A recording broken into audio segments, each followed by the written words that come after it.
I have breaking news coming out of Washington, D.C. A leaked FBI memo proves the FBI was heavily saturated within the crowd on January 6th. Some of them are now being accused of pushing people into the building, recommending they go into the building. This upends everything that we've been told about Trump and MAGA on January 6th. Also, former FBI Director James Comey has been indicted for lying to Congress and obstructing justice. And I want to get into talking about Kamala Harris. To help me go through all these big news stories, I have Charlie Spiering. Charlie, thank you so much for joining me again. You bet, Stephen. Good to be back. So, just so for some background, I follow Charlie on X as well as over on the Daily Mail. He is a senior political reporter in Washington, D.C. He's also the author of Amateur Hour, a book about how unprepared Kamala Harris was for the presidency. I want to jump into this story that's just breaking right now.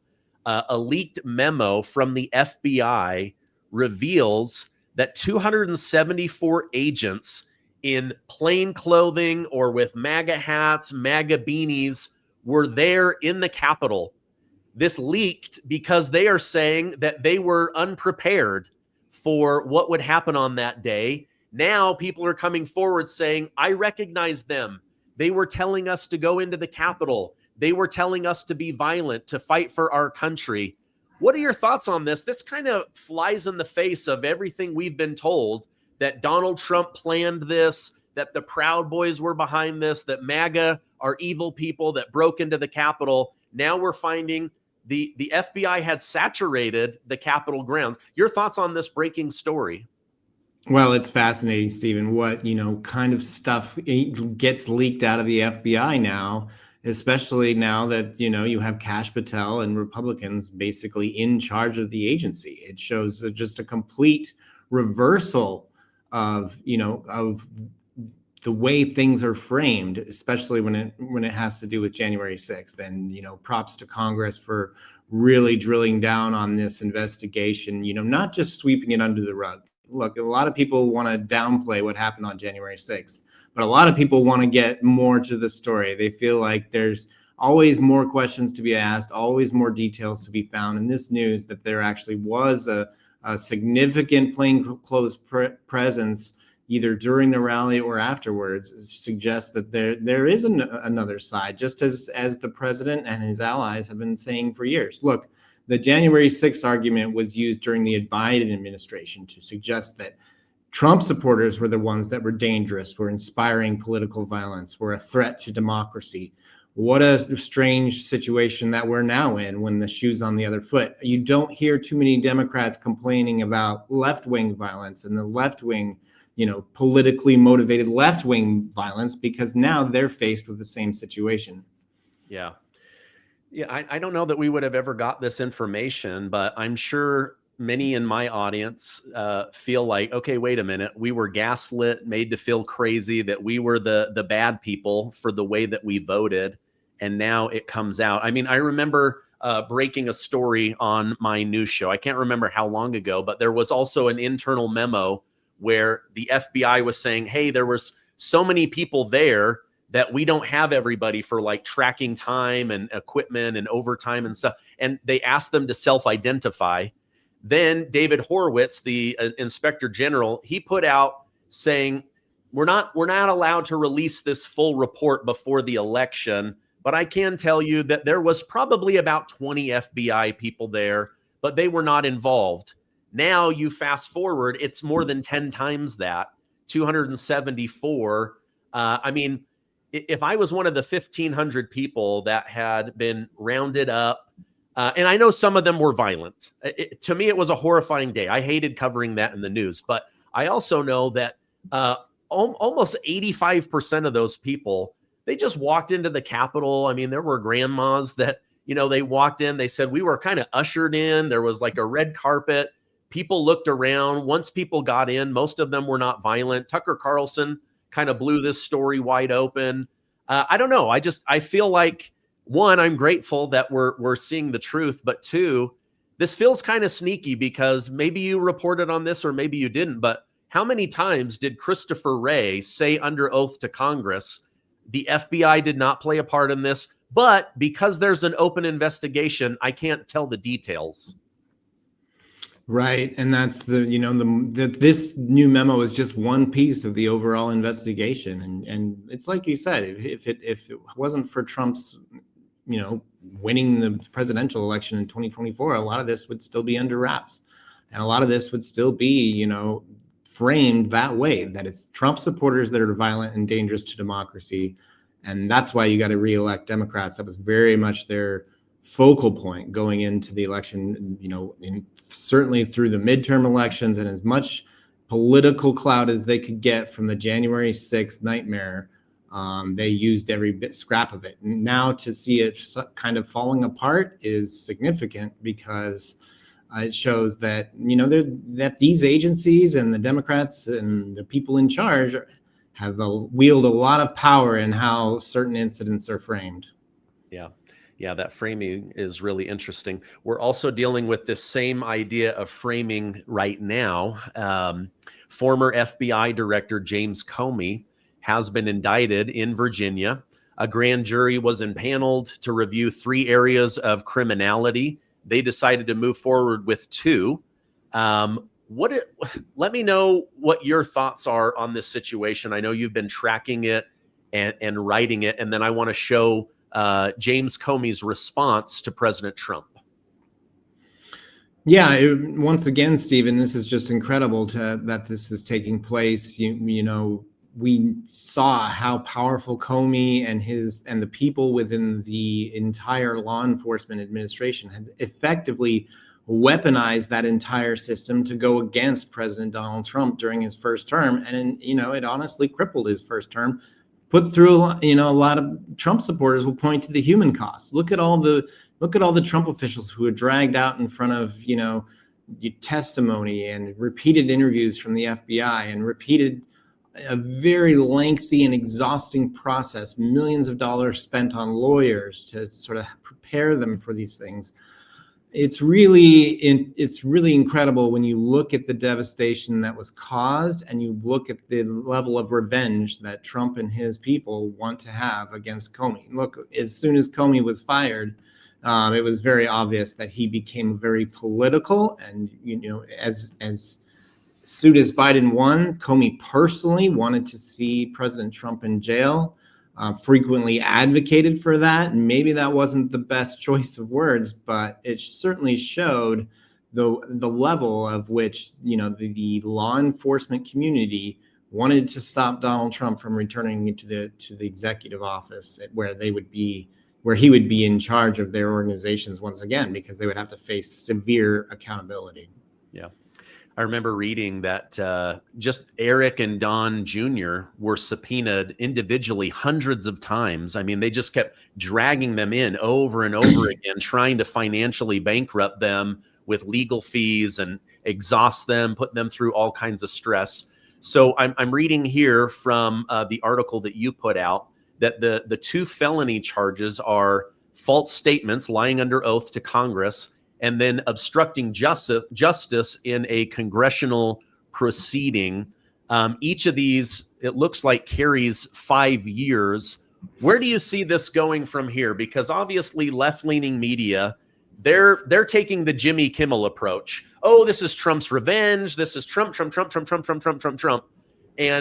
Trump is now being accused of revenge, that he's calling the shots, that he's doing the thing that he was accusing Joe Biden of. Where do you see this going? And can you tell me any more about the charges against James Comey? Well, it'll be interesting, Stephen, insofar as, it's an important test. Can you get away with lying to Congress? And typically, law enforcement officials have always carefully used their words, carefully, used mental reservations and tried to dodge most questions from Congress. But in this case, prosecutors feel like they have an obvious level, and it made it through a grand jury. Like, this is not just something that the president and his attorneys just decided to throw at the wall. They made it through a grand jury, and now they're pursuing this case. Now, look, Comey, as you're going to show the clip of Comey's reaction, he seems to think that he can trust in the legal process. So there's a very good case, depending on which court this gets taken up in, that he'll be exonerated. But it is an important moment in political history. Can you be prosecuted for lying to Congress? And I'm sure that a lot of people want to see that take place. And if Comey is, Comey's the test run. If this is effective with Comey, it's likely that we're going to see a whole lot of other former law enforcement officials undergo the same scrutiny. Okay, let me show you and the audience his reaction to this, and then we'll talk about it. My family and I have known for years that there are costs to standing up to Donald Trump, but we couldn't imagine ourselves living any other way.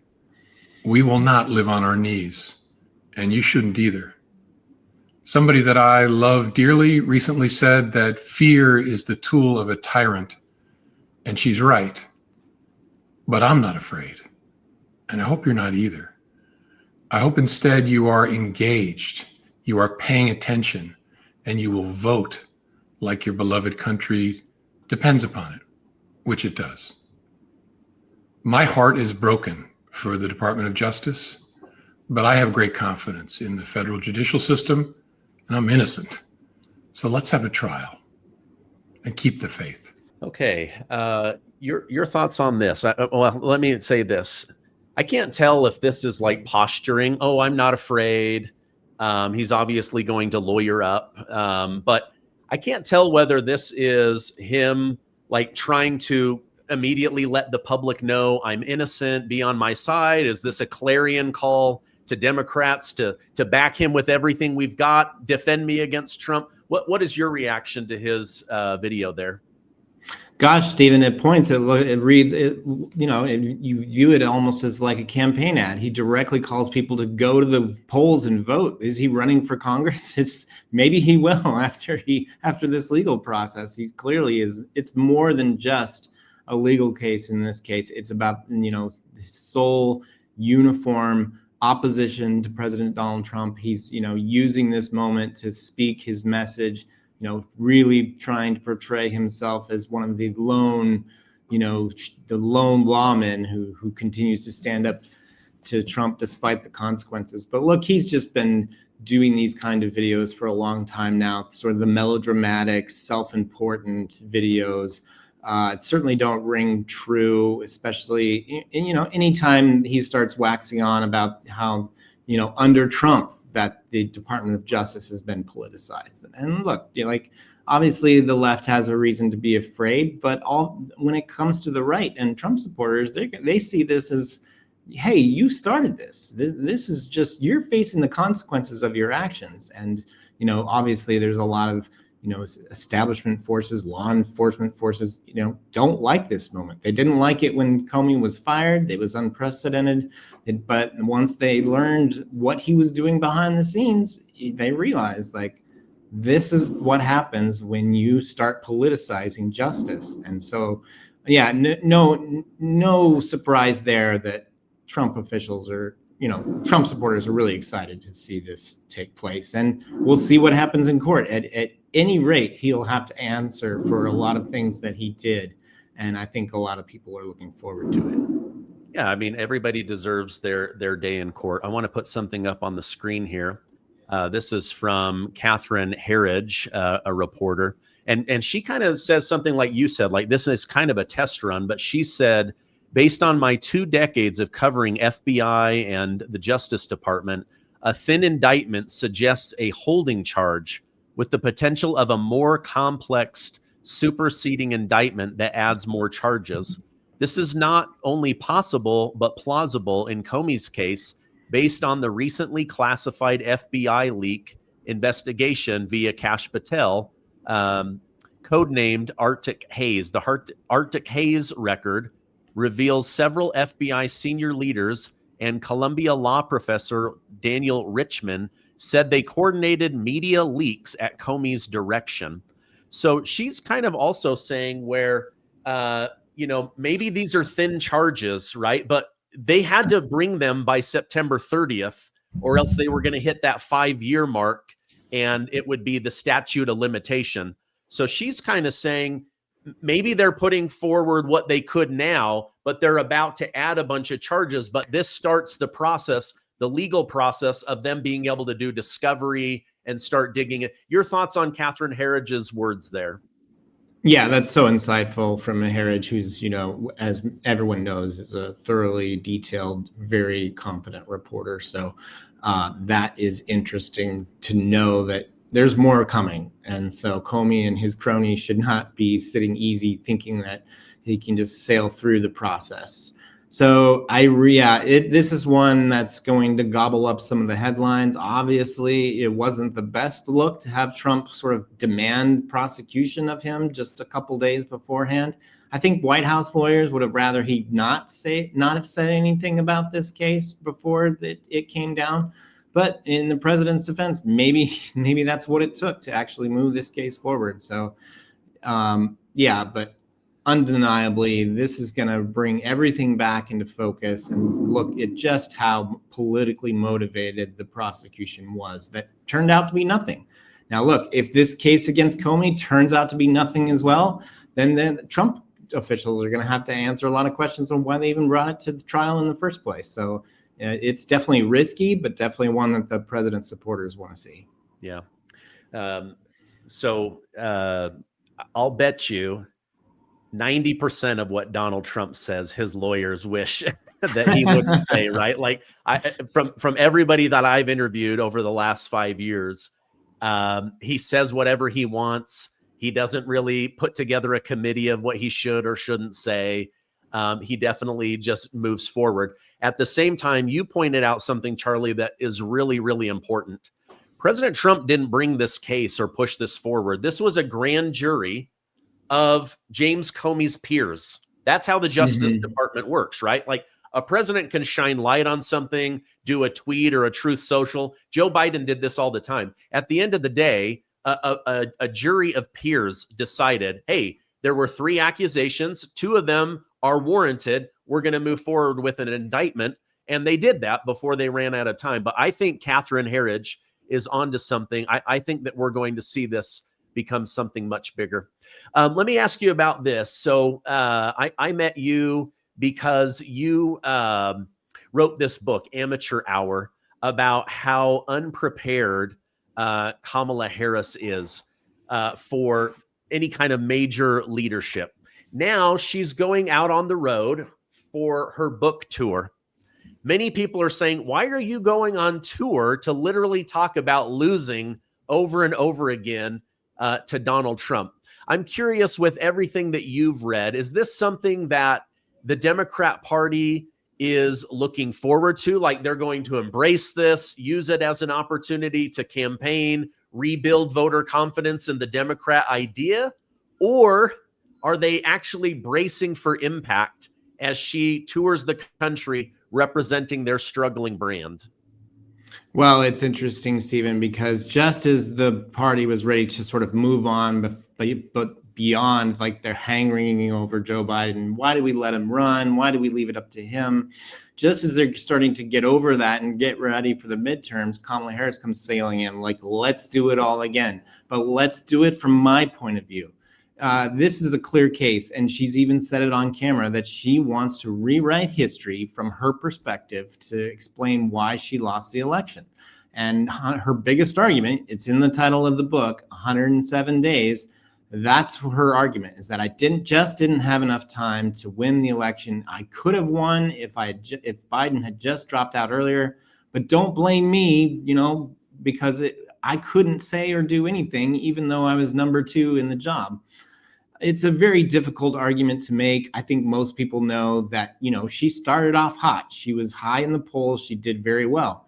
And then she started to sink once voters found out more about what she believed in. And once she started doing more interviews on camera, people started not to trust her and not support her campaign. They saw what Donald Trump was campaigning on, found it much more compelling. So I think even if she had 307 days, I don't know if she would have been able to pull off a victory against President Trump. Her revelations in her book also fascinating because she's revealing that she was very guarded, very careful. She didn't sort of exhibit moments of strong leadership. She was really just there to put her best foot forward, make sure she said and did the right things for her book, but didn't necessarily take any risks or take any, big leadership moments. Really just tried to fill in for an aging Joe Biden, and it just didn't go very well. Yeah. You said even if she had 307 days, well, history showed us when she actually went through the funnel of the Democrat primaries, she was booted out very, very early. She did not do well. She did not poll well. And I think they knew that she wasn't going to poll well. So I think that she became the golden parachute in case something happened to Joe Biden and it just didn't poll. And she crashed and burned. And like you said, she didn't really do anything that was magnanimous or exhibit leadership. When she did go out there, the best word, I guess, is word salad. Many people were like, what is she talking about? Why is she, treating me like I'm a child the way that she talks? It just didn't show strength and leadership. And I think ultimately that's why the people decided not to vote for her. Yeah, it's also very interesting because, as you mentioned in the primary, she dropped out before the Iowa caucuses even began because her campaign was such a failure. One more moment where it started hot. She was leading the pack very early in 2020, but by the time it hit December, voters had had enough and they were ready to move on. Interesting to hear her say that she would not select Pete Buttigieg as her running mate, even though she wanted to because he was gay. Well, Pete Buttigieg won the caucuses in Iowa. It won first place, and she had to drop out. So a lot of Democrats are kind of puzzled why she would volunteer that information. And it almost seems like a kind of a shiv to remind people why he's unelectable, and also try to promote herself and her own brand instead. Look, Kamala's out there now. She has a 15-city book tour. She has multiple interviews, podcasts set up. She really wants to get out there and get back on the national stage. And that's the question. Why is she doing it? I think it's because she wants to be wanted again. She wants to create a viral Kamala comeback tour. We've seen her do this before. She did this in her vice presidency with lots of reboots. I think 3 to 5 different reboots and different versions of Kamala, and how she was pivoting to something new and exciting. But each time it was just the same old Kamala Harris. I think that's what's going to happen this time around. I don't think that her juxtaposition with Trump right now is going to bring Democrats back into the fold. They've seen what she has to offer, and they've found it wanting. Yeah. Do you think she is jockeying for presidential run, or just to clean up her reputation, or maybe to be a vice president under Gavin Newsom? I don't think she wants to be vice president again. She was not it was very clear in the book. She was not a huge fan. I don't imagine that, I think obviously she thinks that perhaps she should be the next president, but she understands that, she failed. And so I think that's a big part of her argument. If I just had more time, I could do this. And by the way, wouldn't you rather have me out there in the public eye instead of President Trump? It's an interesting argument to make. It's a slightly compelling, but, unless she really, demonstrates moments of clear leadership, clear purpose in this book tour, that I think it's just going to be more of the same. What's also interesting, talking to some Biden officials, they're kind of cringing at this entire launch. How can, wondering, kind of seeing the same awkward political tendencies that, plagued them during their years in the presidency, for her to go out and do this again. There's, the kind of the rolling of the eyes. This is the same old Kamala. And then how can she be thinking that this looks good for her? Because it's obviously doesn't look good, doesn't look in touch with the voters or what voters want. And they kind of are throwing up their hands and kind of letting her, go out there on her own and fall flat on her face. And, kind of grateful, in all honesty, that it's not their job anymore to defend her. Yeah. Well, we know the book tour Hillary Clinton did about losing to Donald Trump didn't do much for her career. I don't know that this will do much for Kamala either. Charlie, thank you so much for coming on. I want to put a direct link to your book as well as your X account and also all of your great articles over on the Daily Mail. Thank you for coming on. We'll have you on again in the future. I hope you have a great rest of your day. You bet. Thanks so much for having me, Stephen. And hey, we'll have to get you out to DC one of these days. Oh, absolutely.